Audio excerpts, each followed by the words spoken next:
మధుమదంతో అధికారం అసహనానికి గురైతే అంధకారం ఆవహిస్తుంది. పరువు అనే ఒక కిరీటాన్ని నెత్తిన ధరించి ఇది నాది అనుకునే ఒక పిచ్చోడి క్యారెక్టర్ చుట్టూ అల్లుకున్న ఒక కథని ఇప్పుడు మీకు చెప్తున్నా. ఆ సినిమా పేరే 'కోర్ట్'. ఇది సినిమా అనాలా? నిజ జీవితం అనాలా? సినిమా చూస్తే అర్థమవుతుంది.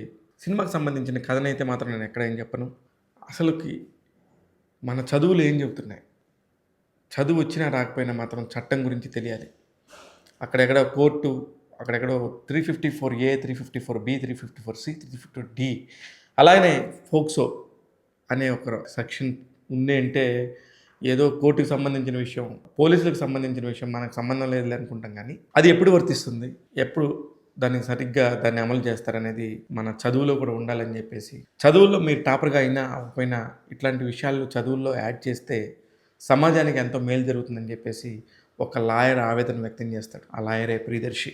సినిమాలో లవ్ స్టోరీ ఉందా అంటే అదేం లవ్ స్టోరీ కింద కూడా అది పెద్ద లవ్ స్టోరీ కాదు. It's infatuation. అప్పుడప్పుడే 19, 18 ఏజ్లో ఉన్న ఒక ఇద్దరు పిల్లలు మన ఇంటి పక్కన ఉండొచ్చు, మన చుట్టుపక్కల ఎవరైనా ఉండొచ్చు, మనకు తెలిసిన వాళ్ళ పిల్లలు ఎవరైనా ఉండొచ్చు, సరదాగా ఉంటారు. టీనేజ్లో చేసే పనులు అవే. ఆ ఏజ్లో కాకుండా 60 ఏళ్ళు వచ్చి నాకు చేసేస్తే అది ప్రేమ ఎలా అవుతుంది, అప్పుడు టీనేజ్ ఎలా అవుతుంది. కానీ ఇట్లాంటి ఒక సందర్భం వచ్చినప్పుడు చూసి చూడకుండా వదిలేయకుండా దాన్ని ఒక పెద్ద నేరంగా పరిగణించి పరువు అనే కిరీటాన్ని నెత్తిన పెట్టుకున్న ఒక మనిషి చేసే ఒక వ్యంగ్యమైన పనులే ఈ సినిమా. శివాజీ మంగపతి అనే ఒక క్యారెక్టర్తో ఆ కిరీటాన్ని నెత్తిన పెట్టుకొని పరువు పరువు పరువు అని చెప్పేసి పాపులర్ మనిషిగా కనిపిస్తాడు.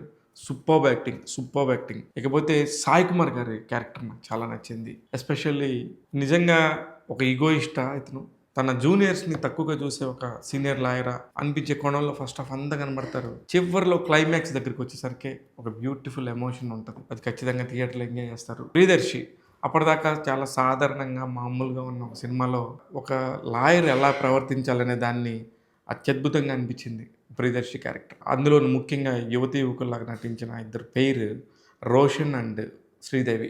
అసలు వాళ్ళు ఎంత పర్ఫెక్ట్గా అంటే నిజంగా ఇలాగ ఒక కాకినాడ లాంటి ఒక రూరల్ ఏరియాలో చింత దగ్గర ఎలా ఉన్నారో అలా ఉన్నారు.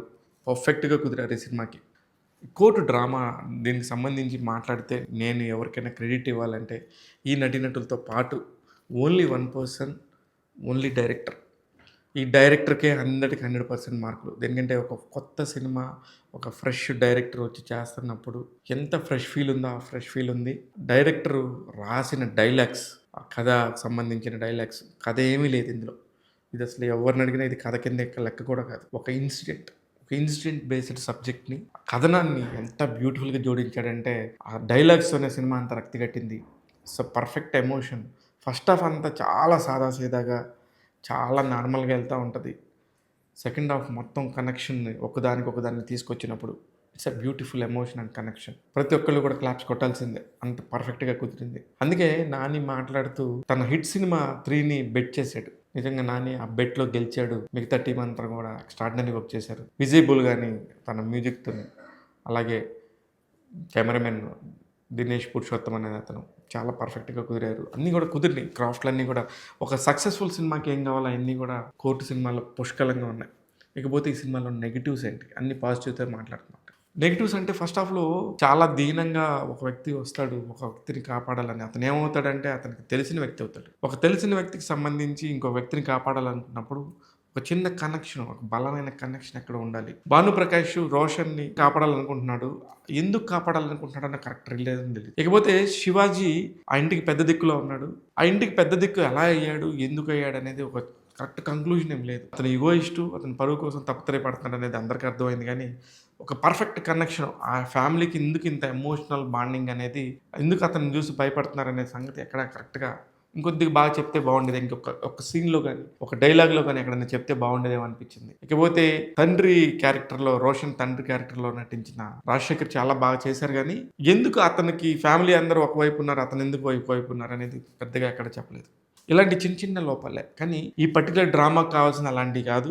ఏదైతే కావాలనుకున్నాడో అతనే చెప్పాడు. కానీ వీటన్నిటితో పాటు ఇవి కూడా చెప్తే బాగుండేది అనిపించింది. చాలా పర్ఫెక్ట్గా మంచి వంటకం తయారయ్యేదేమనిపించింది.